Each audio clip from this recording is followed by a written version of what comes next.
జూబ్లీహిల్స్ ఓటర్గా నాలాంటి వాళ్ళు ఏమనుకుంటారు?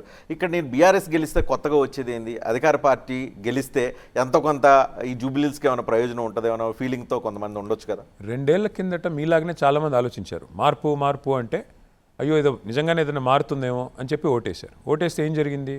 చివరికి వాళ్ళ కాంగ్రెస్ ఎమ్మెల్యేలు ఎవరైతే 64 మంది గెలిచారో వాళ్ళు కాకా నరుస్తున్నారు. ఏమని? రేవంత్ రెడ్డి గారు అసలు మాకు ఒక్క పైసా ఇవ్వట్లేదు అభివృద్ధికి.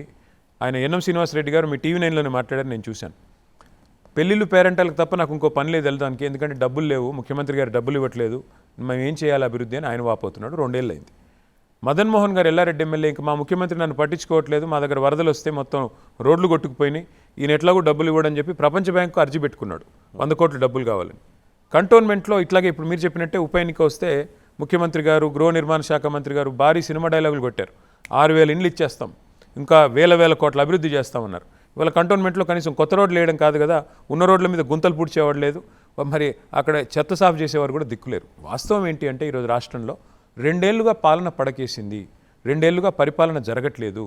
ప్రజలకి కనీసం ఇప్పుడు ప్రభుత్వానికి ఒక కుదుపు ఇవ్వకపోతే, ఒక జలకి ఇవ్వకపోతే, ఒక జటకా ఇవ్వకపోతే ఈ ప్రభుత్వం మొద్దు నిద్రలోంచి బయటికి రాదు. అంతా బాగుంది అని రాజకీయ నాయకులు ఎప్పుడు అనుకుంటారు? వరుసగా గెలుస్తూ పోతుంటే అనుకుంటారు. అట్లా కాకుండా మీ పరిపాలన బాగాలేదు, మీ పరిపాలన వల్ల ఇప్పుడు రేవంత్ రెడ్డి గారు అంటున్నారు ఒక్క ఛాన్స్ ఇవ్వండి అంటున్నారు.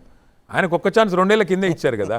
ఆ ఒక్క ఛాన్స్ ఇచ్చినందుకే ఇలా హైదరాబాద్లో రియల్ ఎస్టేట్ డామ్ అన్నది, ఒక్క ఛాన్స్ ఇచ్చినందుకే 700 మంది రైతులు చచ్చిపోయారు, ఒక్క ఛాన్స్ ఇచ్చినందుకే 162 మంది ఆటో వాళ్ళు ఆత్మహత్యలు చేసుకున్నారు, ఒక్క ఛాన్స్ ఇచ్చినందుకే గురుకులాలు మూతపడే పరిస్థితి వచ్చింది, ఒక్క ఛాన్స్ ఇచ్చినందుకే హైదరాబాద్లో మళ్ళీ కరెంటు కోతలు స్టార్ట్ అయినాయి, ఒక్క ఛాన్స్ ఇచ్చినందుకే హైదరాబాద్లో ఫ్రీ వాటర్కి మళ్ళీ ఇప్పుడు బిల్లులు వస్తున్నాయి.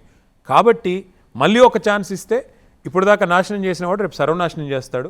అందుకే మేము ప్రజలకు కూడా చెప్పేది ఏమంటే 6 గ్యారంటీలు అమలు కావాలంటే, ఇప్పుడు చిన్న ఎగ్జాంపుల్ చెప్తాను రజని మీకు. ఓటమి భయం సర్వేల్లో కనబడంగానే ముఖ్యమంత్రి గారు అర్జెంటుగా అజారుద్దీన్ గారిని మంత్రి చేశారు.